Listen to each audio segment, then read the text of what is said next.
COVID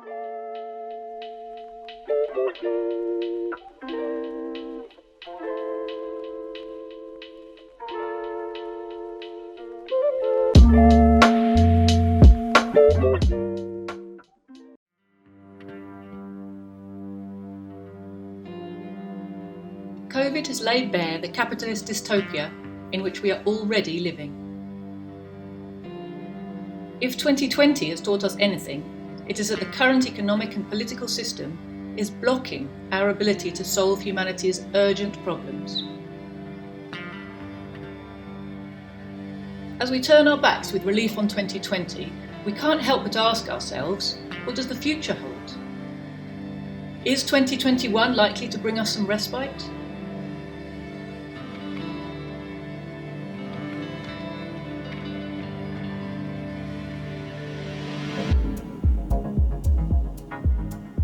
Sadly, in the short term, the answer is a decided no. For as long as the capitalist system remains in place, we can expect only more of the same. The future in the short to medium term presents us with a decidedly dystopian vision. The experience of 2020 is that we don't need to wait for the future to find ourselves living in a capitalist dystopia. The double whammy of economic and health crises combining in the last year have made it abundantly clear that we are already living in one. Today, the number of deaths recorded from COVID in the UK has surpassed 100,000. And it's hard to compute the sorrow contained in that grim statistic. Britain has had a bad pandemic, but it didn't have to be that way. As far as the health crisis goes, there is a possibility that the distribution of COVID vaccines might allow us to finally exit the repeated cycle of lockdowns and out-of-control virus spikes that we endured in 2020, and that we face again in this new year. But not before many more people have died, and died from a cause that the rational, people-centred approach of governments like China's and Cuba's have demonstrated is entirely avoidable. Contrary to the narrative that's being pushed hard in Britain's compliant media, it was not a vaccine that we needed to save us from the nightmare of 2020, but simple health measures. We needed mass testing to give health authorities accurate sight of the virus. We needed fully supported isolation on full pay in hotel or hospital rooms for all those testing positive or needing to quarantine. We needed the closure of air, sea and rail ports for everything but essential goods, with rigorous testing and quarantine for anyone coming in from abroad. We needed the centrally resourced creation of COVID-secure workplaces, restaurants, shops and schools, including the provision of more space and more staff to make that possible. We needed to commandeer factories so as to manufacture PPE and provide it free of charge to health workers, teachers, pupils and all public-facing and essential workers.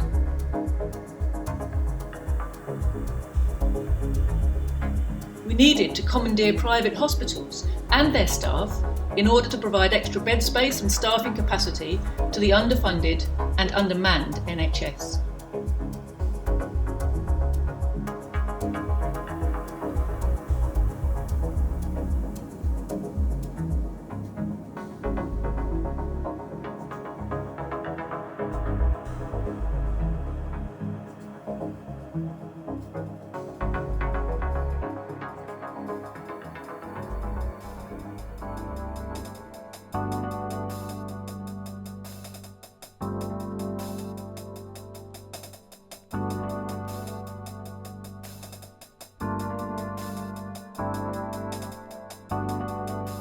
We did, after all, have ample warning from the health authorities in China about the nature of the new disease that we were facing.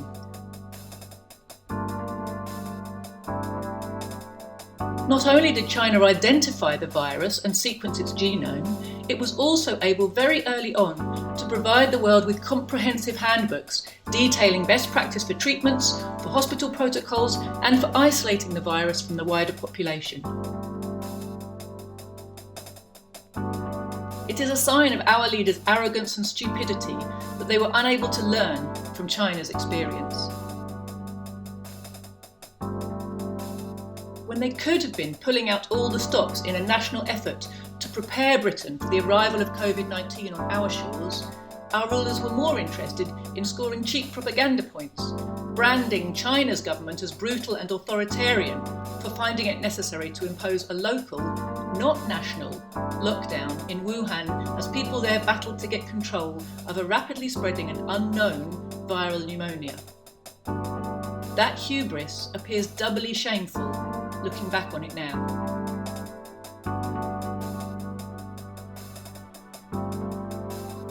Even without a vaccine, China has been free of lockdowns and oppressive restrictions for some time.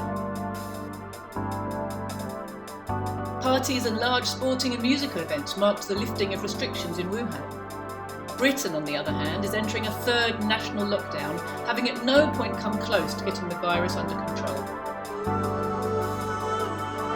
In a country of 1.4 billion people, China has kept its death toll below 5,000. Here, with our comparatively tiny population of 65 million, it's now predicted that at least 100,000 Britons will have died before the vaccine programme starts to take effect, assuming it is as effective as we are all hoping it will be. As we look back on the year of the pandemic, we can see that what our own government implemented was not a health strategy, but a profit maximisation strategy for the big corporations it serves. This was coupled with a PR campaign aimed at testing the waters for, and then selling, the government's belated, reactive and contradictory health measures to a long-suffering and increasingly cynical public.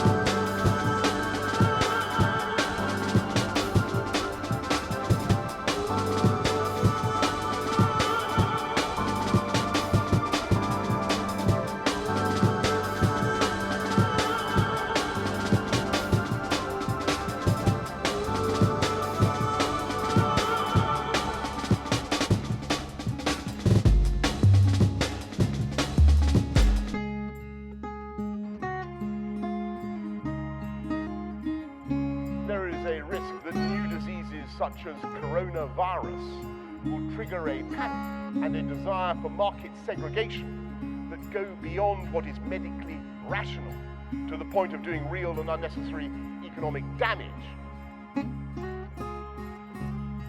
Under the combined pressure of the economic and health crises in 2020, the absolute irrationality of capitalism has been revealed over and over again, and in ways that simply defy the usual glib explanations of the system's hired defenders.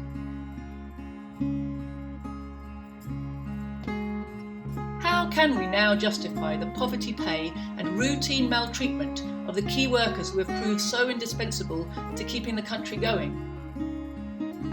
Or the poorhouse pittance doled out so grudgingly to the unemployed in a kind of slow-motion punishment beating?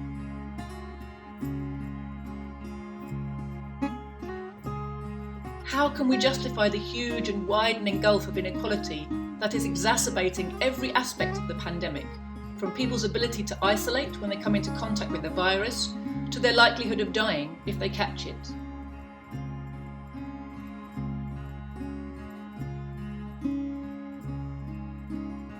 It is clearer than it has ever been that the concept of trickle-down economics is a lie.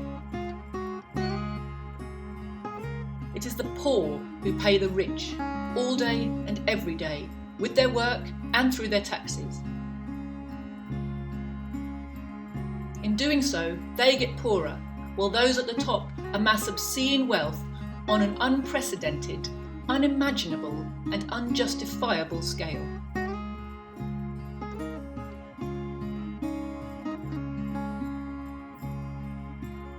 This is not an accident or an aberration. This is not a temporary blip. This is capitalism working exactly as its internal logic dictates.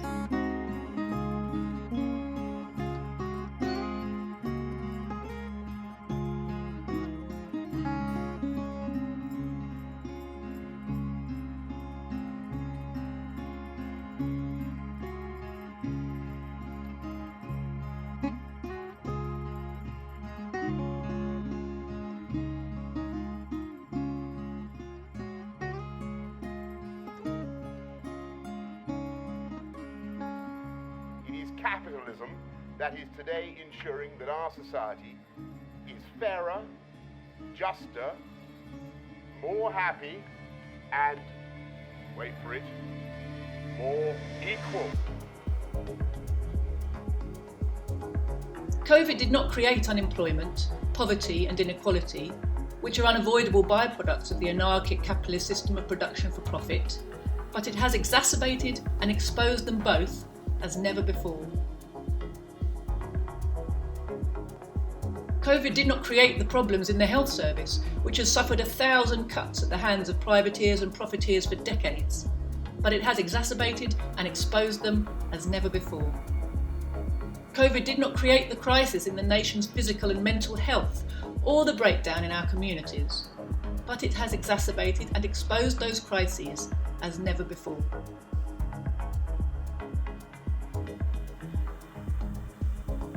COVID did not invent the capitalist corruption of science, nor the control of our healthcare systems by the interests of Big Pharma, but it has exacerbated and exposed those realities as never before. COVID did not create the deep economic crisis under which the British and world economies are reeling, for that has its roots in the late 1970s.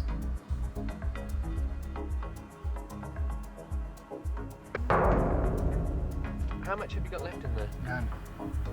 It's empty. There is no hope. There's none to get, and they can't deliver any. So what are you going to do? It was temporarily reprieved by the bonanza of looting that followed the collapse of the USSR, then plumbed new depths in 2008, and has again hovered on the brink of collapse for 4 years before the crash of February 2020. But COVID has exacerbated and exposed that crisis as never before. COVID is not responsible for the destruction of decently paid, secure jobs for the mass of workers in the West. It did not create the obscene situation whereby the most important jobs in our society are now done by those who are worst paid and least respected. But it has exacerbated and exposed that situation as never before. COVID is not responsible for the fact that our most necessary key workers are not only underpaid and underappreciated, but horrendously understaffed and overworked. And that despite the existence of a growing army of the unemployed, desperate for useful work to do. But it has exacerbated and exposed that fact as never before. COVID did not create the poverty pay that forces working families into debt and onto the mercy of the food banks. But it has exacerbated and exposed that poverty as never before. COVID did not create the inequality which has led to the businesses of the super rich being bailed out to the tune of hundreds of billions in the last year, even as untold thousands of small businesses are collapsing into bankruptcy. Ever larger numbers of the self-employed are finding themselves without means of support, and millions more formally employed workers are being thrown with them onto the scrap heap of unemployment. COVID did not create the cronyism and corruption that characterises the rule of the capitalist class, but it has exacerbated and exposed that corruption as never before. Never has there been so much scrutiny on the behaviour of governments by so many, and never has the civility of our representative politicians to the super rich, along with their determination to siphon as big a cut for themselves and their pals off the gravy train as possible, been so starkly on show.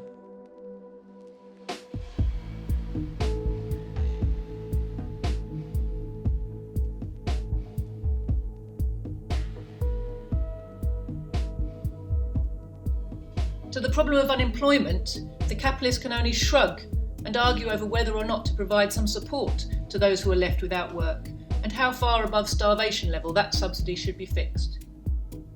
The discussions over some kind of universal basic income are just one more admission that capitalism cannot find useful work for huge sections of the population. As automation proceeds, and it's no new thing in the age of capital, more jobs are made redundant. What should lead to a lightening of the drudgery of many occupations and a freeing up of human labour for other types of work becomes just one more factor in ensuring that an ever larger section of the workforce is considered to be surplus to requirements.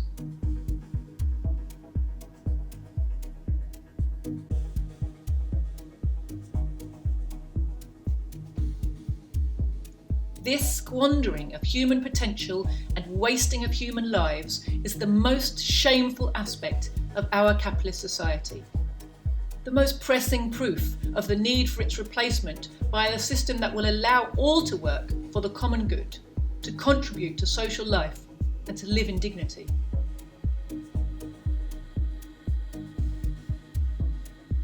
In the face of the climate crisis, which demands immediate action, both unilateral and multilateral, the capitalists are likewise left shrugging as they haggle over carbon quotas and plastic bag taxes and do their best to pull the wool over our eyes with greenwashing campaigns for big oil and state subsidies for monopoly corporations that promise to bring us green versions of all the same old products. Rearranging the deck chairs on the deck of the Titanic was nothing as compared to the total inability of a profit-motivated system to take swift and decisive action, even in the interest of saving itself from ultimate annihilation.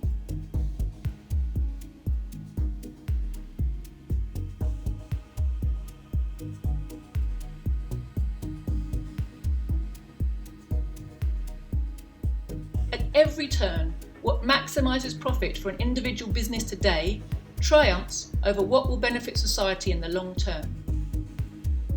And it cannot be any other way, especially at a time of financial crisis when even the biggest of monopolies is fighting for survival and defending to the death every fraction of a percentage point of its profit margin. It's time the armies of would-be reformers of the system woke up to the hard truth. The logic of capitalism is entirely impervious to the logic of humanity, and never the twain shall meet. A cataclysm approaches. They see it, and yet the logic of the system means that they are powerless to act. As the crisis deepens, the competition over profits increases to fever pitch.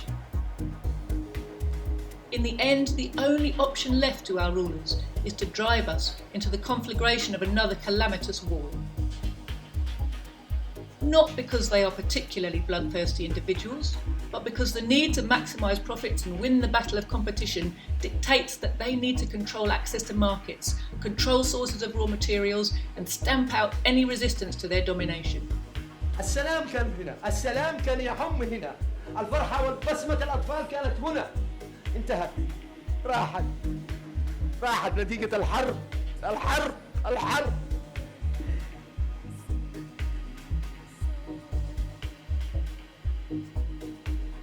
Therefore, the choice left to us boils down to this: to change the system now, before such a war can be launched, or to wait until the war has forced us to wake up to the urgency of removing the system.